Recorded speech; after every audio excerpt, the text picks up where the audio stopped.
Nag-surfing date sa La Union sina Donnie Pangilinan and Bel Mariano. Talagang enjoy na enjoy nila ang company ng isa't isa. At eto nga ang shinare na larawan ni Bel nakuha ni Donnie. Basta para kay Bel talagang tuturuan niya hanggang matuto ito. At nung nga natuto na si Bel ay dalawa na na nag-surfing. Yung feeling na parang hinahabol ni Bel dito si Donnie.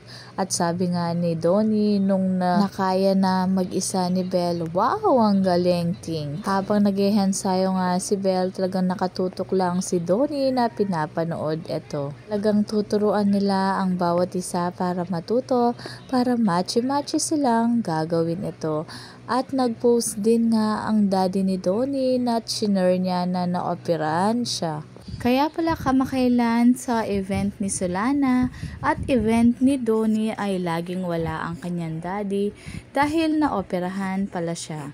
Paniguradong si Bel Mariano ay kinumustahan niya ito.